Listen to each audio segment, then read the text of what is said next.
All right, so we get asked this question quite a bit. What is our thought on David Storl's technique? And since he is one of the best gliders to ever walk the planet, I think it deserves a little bit of attention. Now the young man of and the if shot we,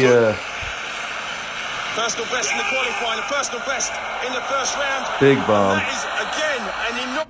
So if we can think about, I do believe Storl's technique changed quite a bit since this throw. I think this is one of his better throws of his life. I think if you see how he moves today, he tends to have like a false right leg in the middle, and he's a little bit jumpy, and he's losing a little bit of tension, and I think that's been sort of like his technical, almost technical downfall currently.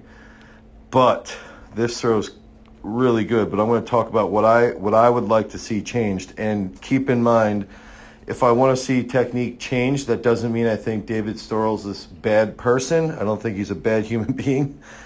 I think there's things I would coach slightly differently. But I still have used this throw as a guide for a technical model in the past. Just want to put that out there because throwers tend to think that if you have some technical disagreements, you think they're bad people. So let's watch it again. Personal best in the qualifying, a personal best in the first round. And so this throw actually got him to beat my former teammate, Dylan Armstrong, right there. I trained with Dylan in 2007, 2008. But right here, right off the bat, I prefer that left leg to be a little bit more linear. I like, you can see his hips raise up here, and that creates a stretch shortening cycle. So a dynamic start. But when I coach throwers and gliders out of the back, especially because I'm dealing mainly with shorter people, Lucas Warning's only 6'1", I want that left leg to be a bit more linear, and he sort of crosses himself up. And one cue that we like to use is actually to not cross that right leg, or to just get it to that corner, or to get it to the center of the circle a little bit. But he does sort of correct it. You can see here he's on a pretty steep angle, and then his left glute med sort of reopens that over to the center. One thing in the middle, he lands flat-footed just a little bit, okay? Just a little flat-footed right there, right? But he immediately plantar flexes right there, and this knee gets a nice bend in it, okay? I like what he does with his left arm here, and I like when he's just about grounded with that left, I like where his left arm is located. I think that's a huge key. I've talked to Michelle Carter about this. I've heard her talk about this. I've been on phone calls where she's mentioned, what she does in the middle of the circle, and having that left arm as a key indicator for when her technique is on. And I think that goes a long way for gliders. And so if you see here, he's holding that shot, pretty traditionally under the ear, not under the throat as much.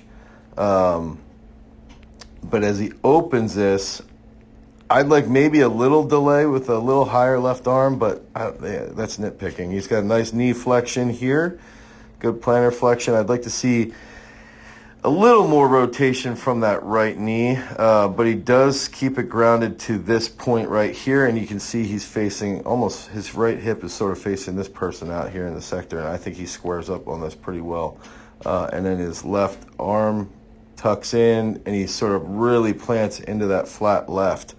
And that's pretty difficult to do in the glide, but the longer you can hold that flat left in the glide, the better your reverse is going to be. And we always say there's 3 points of rotation in the reverse. There's that left arm, the right knee, and then on the finish, the right shoulder. And you can see here, he's chasing that out linearly, right? Like he's really getting out after it. And then he rotates at that last second. And when he rotates his right shoulder at that last second, that helps him get that right heel snug into the toe board. And that's one of the big things that I love about this throw is it's that right heel into the toe board with that high left leg facing the camera. That shows us a minimal amount of rotation on the throw. It's a linear movement. We want to keep it that way for the most part. If he rotated too much, you'd be seeing this left leg sort of flail around. So this is a great finish, monster throw. Won the world title, absolute animal. And I think even as he aged, He changed coaches. I think had he been back to this technique a little bit better, especially recently, I think he would still be throwing a little bit further. I think some of his movements today are not as crisp. This is a very, very good glide.